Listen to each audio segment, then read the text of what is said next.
Yesterday with the BMWs going head-to-head off the grid. Frank Kekler versus Maxime Martin as they swooped through Eau Rouge for the first time. And it was Maxime Martin who came out ahead as the cars powered up towards Les Combes for the first time. Kekler ran second, Alvaro Parent was third. And this multi-million euro traffic jam headed uphill for the first time. Andre Lotterer busy in traffic as he tried to work his way past cars at the hairpin at La Source. He was on the tail of Ben Schneider as Uwe Altzen got himself onto the rear of the Lamborghini driven by Peter Cox. And the two of them ran nose to tail down towards the bus stop. Matt Griffin's brand new Ferrari, complete with broken bonnet catch, battled on but losing time in a straight line because of the lack of speed it had, while Xavier Marson put a move on Olivier Pla and picked off another place, making his way up towards Les Combes. Frank Kekler was doing his best to stay in touch with the race leader, but he couldn't quite do it as the gap started to widen and Koen Wouters was given a shove. That put him off the road.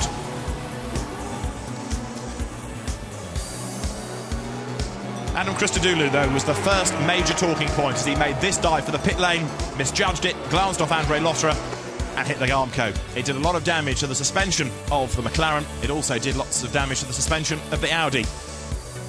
Eventually the McLaren, although it rejoined, would crash out. Christodoulou, though, excluded as a driver from the race.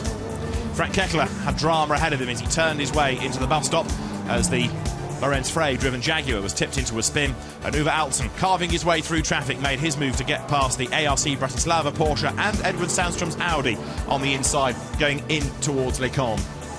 The GT3 Racing Audi got turned into a spin. That was down at the right-hander of Bruxelles, Peter Belshaw being turned around.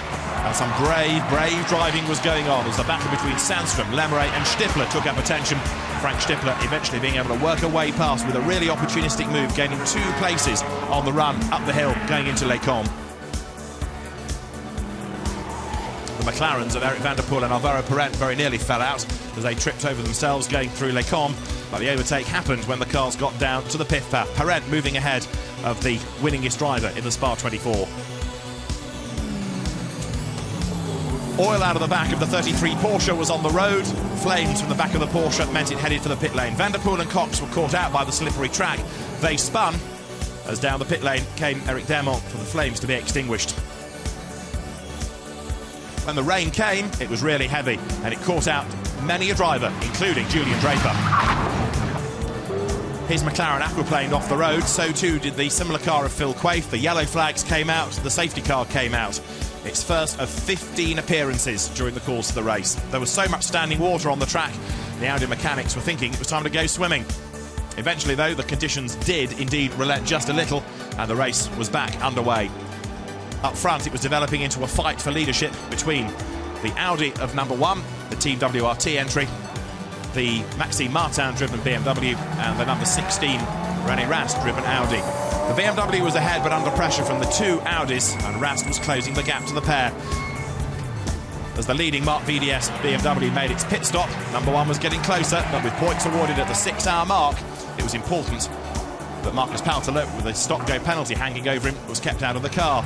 At the 6-hour mark, this was the leading car, and maximum points at the 6-hour point of the race went the way of the BMW. Philippe Salini had this huge accident coming out of Blanchimont, the weather conditions catching him out. The Porsche destroyed the driver okay. And then in the darkness, Christopher Hassler made this move for the race lead and worked his way through up on the inside coming through the bus stop.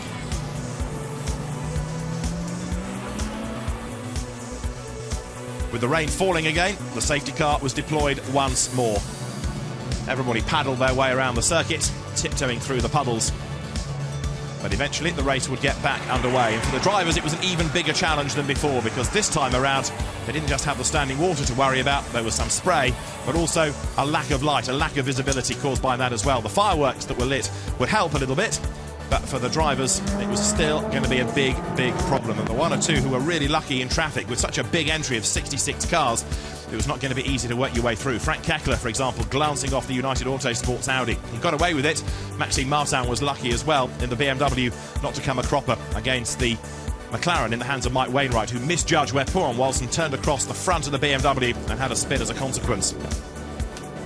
The 2 McLarens contrived to drive into each other. Klaus Hummel up the inside of Nico Verdonk. It was a big impact. It put both of them out of the race, and it took Verdonk out of the Pro-Am class lead. He was absolutely livid.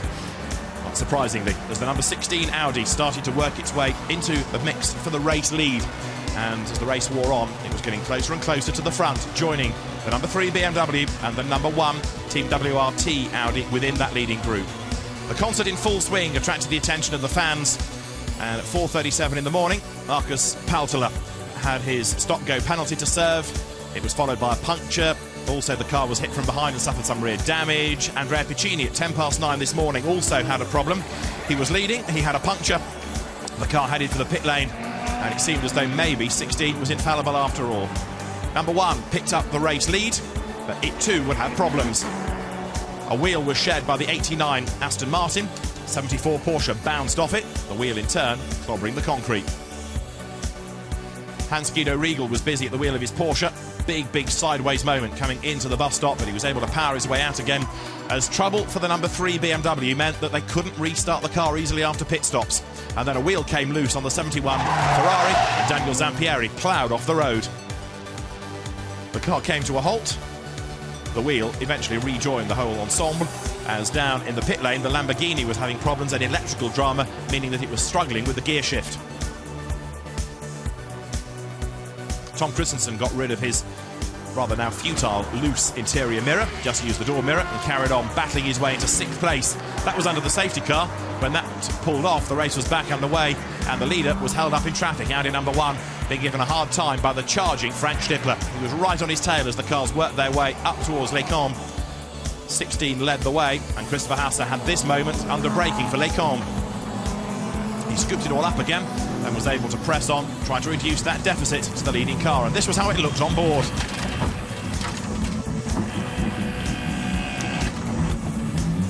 Hasse off the road, over the curb, back on again. But Stippler was building the lead despite this big sideways moment as he really pushed hard. Maxime Martin unlapped himself from Frank Stippler, but wasn't terribly pleased with the way that he'd been held up by the leader. Why didn't you let me unlap myself, was the question from Maxime Martin. A spin for Jan Brunstedt put his Audi backwards off the road, and the Mark VDS team was awoken from its slumbers by the arrival of the cameras. Twan Hesemans concentrating on how his son's car was doing. 15th in the end was the answer. A spin for Christopher Mies coming out of the bus stop, and as he rejoined, he went a lap down to number 16. Then number 2 ended up in its garage. There was an issue with the seat belts, and 2 laps later, Edward Sandstrom had even bigger problems as he clipped the curb and lost control of the car. It was a mighty impact into the tyres. The car was going no further. Sandstrom was okay, the car out of the race on the spot, and yet again, the safety car was deployed. Everybody formed up behind the safety car. The track was cleared, and the leading Audi had a pad change and went back into the race. But even though the pad change was done in double quick time, it was then held at a red light and lost ground once again to the number 1 Audi. He overtook the car back on track though, as Stippler and Hasse continued to trade the lead. 52 was on target for the Pro-Am class honours, and running strongly in 3rd place was the number 66 Vita 4.1 BMW. The lead battle was as intense as ever, as Stippler made his move up on the inside, diving down to the bus stop, and that put him once again back in front. Then Lorenzo Bontempelli had this enormous accident coming out of Blanchimont, the car hitting the tyres and rolling. He was okay, but it brought out the safety car for the 16th time, and therefore the leader served its last pit stop. Stefano Ortelli had a last-minute decision to pit, having turned his way through the bus stop. Oh no, I don't. Swing right and come in.